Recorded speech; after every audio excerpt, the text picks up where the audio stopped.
ये कहानी रिया की है, जो कि एक बड़ी बिजनेस विमेन है। उसको किसी के दर्द से कोई फर्क नहीं पड़ता। उसके लिए अपने काम से बढ़कर कुछ नहीं। ये क्या बना रखा है? ये खिलाओगे तुम उनको? माफ करना छोटी मालकिन, मैं फिर से बना देता हूँ। अरे क्या हुआ बहू, क्यों चिल्ला रही हो इन पर इतनी सुबह सुबह? अब क्या कर दिया इन्होंने? मम्मी जी, अभी दोपहर को मेरे बहुत ही इम्पोर्टेंट गेस्ट आने वाले हैं और इनका खाना ऐसा है बेस्वाद। अगर ये खाएंगे तो क्या सोचेंगे? इनको अभी के अभी नौकरी से निकाल दो। मुझे ऐसे लोग काम पर नहीं चाहिए जिनको ठीक से काम करना नहीं आता। अरे लेकिन बहू, ये बहुत सालों से हमारे लिए काम कर रहे हैं, ऐसा कैसे निकाल दे? हाँ मेम साहब, मुझे नौकरी से मत निकालिए।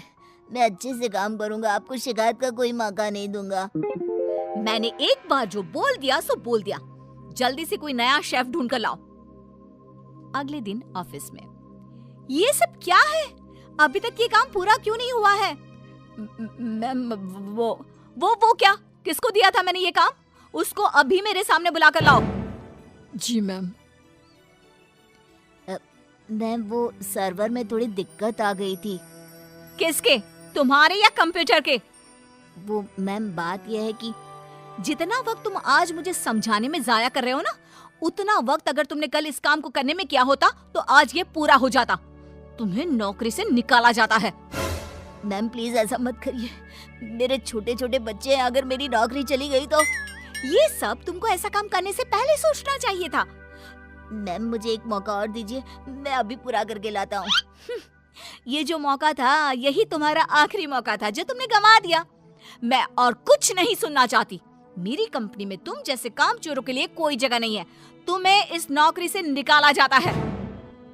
शाम को घर पर, मैंने सुना आज तुमने फिर किसी को नौकरी से निकाल दिया।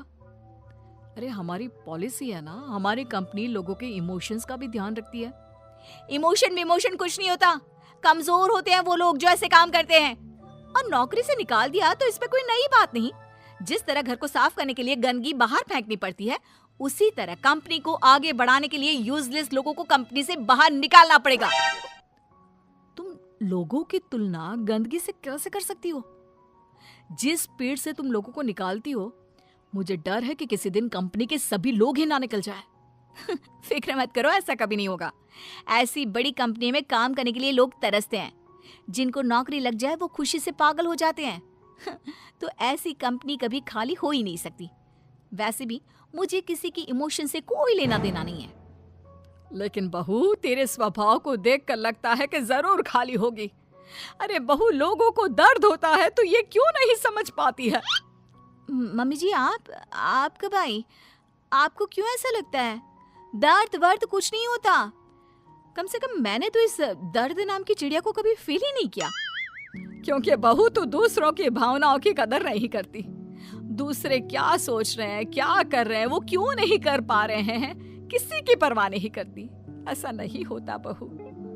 तो मम्मी जी, आप कह रही हैं कि मैं दूसरों के पर्सनल कामों के लिए अपना काम रोक दूं और उनसे उनका दुखड़ा सुनूं? हाँ बताओ भाई, क्या हुआ? नो वे। नहीं बेटा, मेरा मतलब ये है कि तू बस एक गलती होने पर लोगों को काम से निकाल देती है। ये भी नहीं सोचती कि अगर उसे काम से निकाल दिया तो उसका घर कैसे चलेगा, वो अपने बच्चों की फीस कैसे भरेगा। मम्मी जी, आपका मतलब है वो कितनी भी गलती करे मैं उनको माफ कर दूं और वापस ले आऊं? मम्मी जी, अगर मुझे ऐसा ही करना होता तो मैं कंपनी नहीं खोलती, कोई धर्मशाला खोलती, ताकि जिसका जब मन करे आए और जब मन करे जाए। माँ का वो मतलब नहीं है। माँ बस इतना बोल रही है कि अगर वो गलती करते हैं तो उनको डांट लिया करो, समझा दिया करो। लेकिन नौकरी से निकालना बहुत ज्यादा नहीं हो गया? मम्मी जी, आपको भले ही ऐसा लगता हो, लेकिन मैं इतनी बड़ी कंपनी ऐसे ही नहीं चला रही हूँ। ऐसे बहुत देखे मैंने और मैं ये अच्छी तरह जानती हूँ कि ये कैसे सुधरेंगे। इसलिए आप चिंता मत कीजिए और आप प्लीज मेरे कामों में दखल मत दीजिए। मुझे अच्छी तरह पता है कि मैं क्या कर रही हूँ। एक दिन अचानक से रिया की बेटी की तबीयत बहुत खराब हो जाती है और रिया कंपनी की जरूरी मीटिंग छोड़ देती है। बहू, तू यहाँ क्या कर रही है? तेरी तो बहुत जरूरी मीटिंग थी ना? मम्मी जी, आप ऐसे समय में मीटिंग की बात कैसे कर सकती हैं? और मेरी बेटी कहाँ है? क्या हुआ है उसको? डॉक्टर ने क्या कहा? यूं अचानक से बेहोश कैसे हो गई? उसका बीपी लो हो गया था, जिसकी वजह से वो चक्कर खाकर गिर पड़ी और उसको थोड़ा बुखार भी है। अच्छा हुआ, कोई ज्यादा घबराने वाली बात नहीं है, मैं तो डर ही गई थी। और बहू तेरी मीटिंग, उसका क्या हुआ? तुझे तो भारी नुकसान हो गया होगा। होने दीजिए मम्मी जी, मेरे लिए इस वक्त मेरी बेटी से बढ़कर कुछ भी नहीं है। ऐसी मीटिंग्स तो फिर आती रहेंगी।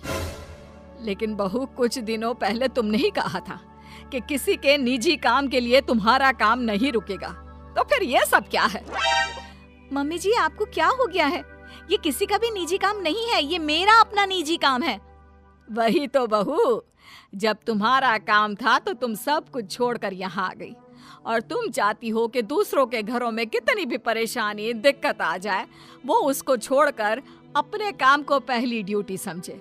लेकिन वही चीज अगर तुम्हारे साथ हो तो तुम अपनी पहली जिम्मेदारी अपने परिवार की तरफ समझती हो, उसके बाद तुम्हारा काम। ये कैसी नाइंसाफी है? उनके साथ तुम करो तो ठीक और वो करे तो गलत। आप सही कह रही हैं मम्मी जी, मैंने ये बात कभी समझी ही नहीं। अब तो समझ गई ना? अब से उनके साथ कुछ ऐसा मत करना, उनकी भी परेशानी समझने की कोशिश करना। हाँ मम्मी जी, अब मैं सब समझ गई हूँ। मुझे अपनी गलती का एहसास हो गया है। शायद सही कहते हैं लोग, जब तक वही दर्द आप खुद ना झेलो तब तक आप दूसरे के दर्द का अनुमान नहीं लगा सकते। मुझे ये देखकर अच्छा लगा बेटा कि तुम्हें बहुत जल्दी अपनी गलती का एहसास हो गया।